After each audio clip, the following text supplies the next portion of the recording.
So last week we talked about you attending those social media parties, those gatherings, and getting to know people, and then inviting them back to your crib. Is that still a term? I don't know. Anyway, what are we going to do when we get back to your crib or your house afterwards and have the after party? That's what we're going to talk about in today's video.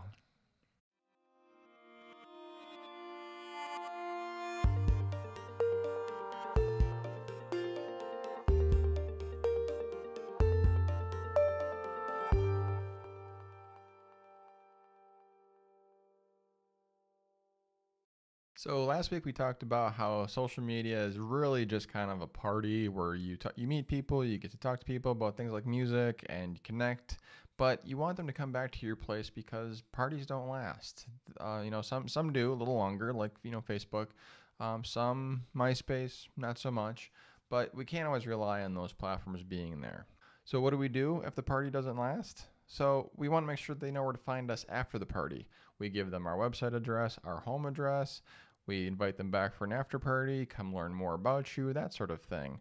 So, but what happens after the party or the after party at your place is over? Well, it's a good time to probably ask for, maybe phone numbers, emails. So another way to text and communicate after the fact, because of course your party's going to end too, and people do want to sleep or get back to their own lives for a little bit and maybe come back and visit later. So you want to make sure that they can still hear from you or learn more about your music or see you at your next show and that sort of thing.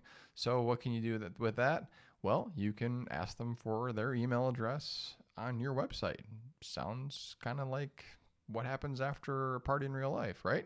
So asking a website visitor for their email address in order to stay in touch, send them updates, get invited to your next show.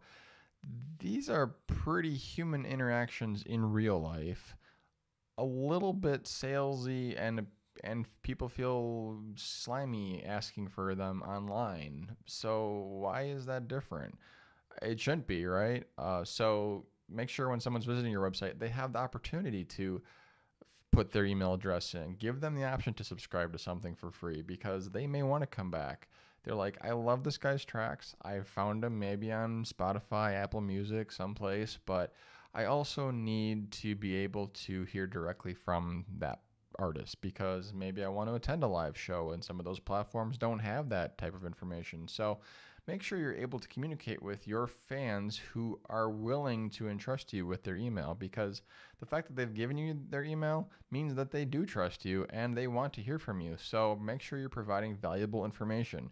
Ideally, we're converting those social media users into fans through their email address. Once you've collected their email address, that means that they are a little more dedicated to you and want to continue the relationship. So don't get in the way of that. So remember, the more fans you own, the greater the chance you are building a loyal fan base of future paying customers. That isn't something you can do when you rent your fans on a social media platform. Make sure you own them. Make sure you know how to have that direct one-to-one communication line via their email, or even maybe via phone number if it's something that you want to collect phone numbers for a text message blast about your next upcoming show or news or something like that. But the email, the phone number, these are more coveted, and these are things that people will have a harder time sharing unless they trust you. Social media is just kind of the free-for-all, but that's a next level of commitment, and you are working these people through your marketing funnel so that they become those fans that you need to grow a future paying customer base. Thanks for being here today. I appreciate you guys taking the time to watch this video. Remember to check out the other videos in the Career Musician series on this channel, and I will see you guys next time.